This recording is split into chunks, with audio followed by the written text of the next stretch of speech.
What's going on, Guardians? It's Tizzle here. In this video we'll be taking a look at the changes to the exotic warlock helmet Verity's Brow.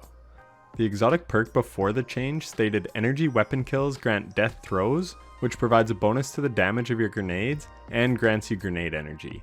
When you have death throws and throw a grenade, nearby allies gain greatly increased grenade regeneration for a short amount of time. In Bungie's Armor TWAB, they made a change to it so that it now triggers when you get a weapon kill that matches your subclass energy type, and they increased the grenade damage bonus to 20% per stack, up from 10%. I first tested this with handheld Supernova, but then I realized it was getting a buff too, so now it will hit very hard, and I will show you those numbers later, but I wanted to test it with a regular grenade so we could compare apples to apples. So enjoy the damage number breakdowns, and then I will see you for the post buff numbers.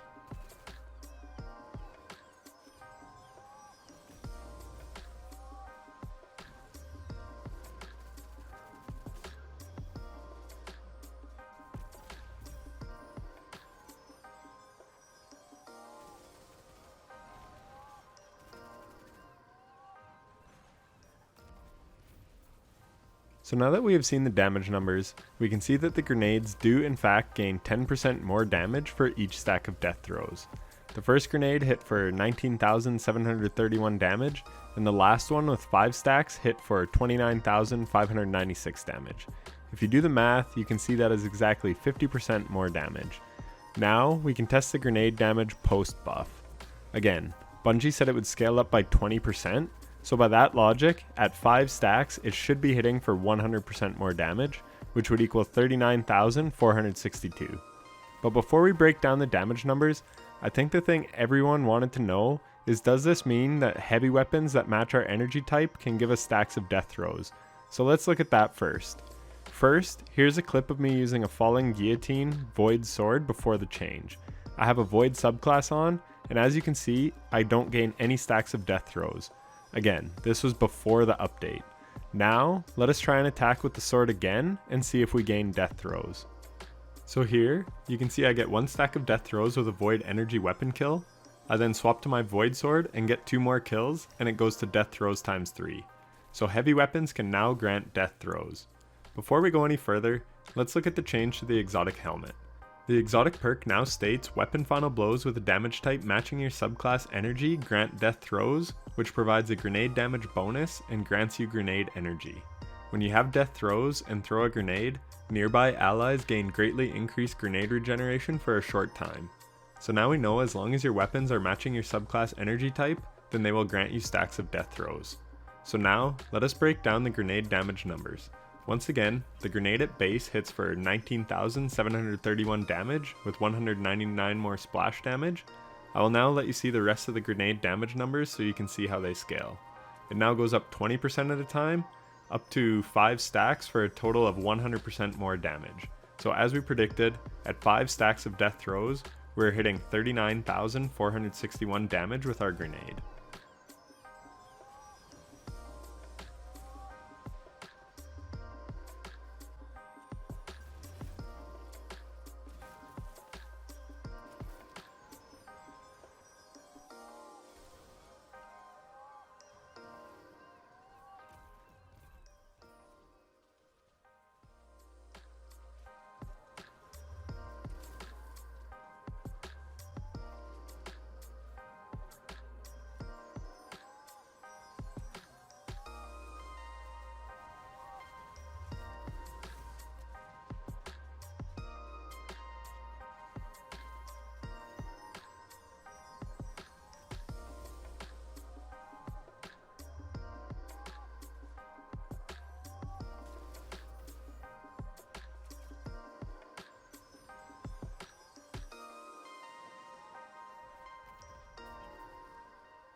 So now that we have seen the damage number increases, I wanted to test something else out.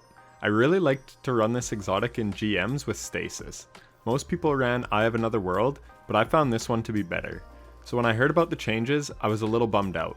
So I took an Osmosis weapon and tested out if that works. And lo and behold, it does. As well, regular stasis weapons will also work. I have the Stasis Iron Banner sidearm, and I was able to stack death throws with it. So that is basically it for the video. The rest of the gameplay will be a handheld supernova hitting for big damage with 5 stacks of death throws, and then a 5 stack of death throws with each grenade on top tree Voidwalker. This class allows you to charge up your grenade, and the Vortex does a ton of damage with 5 stacks of death throws.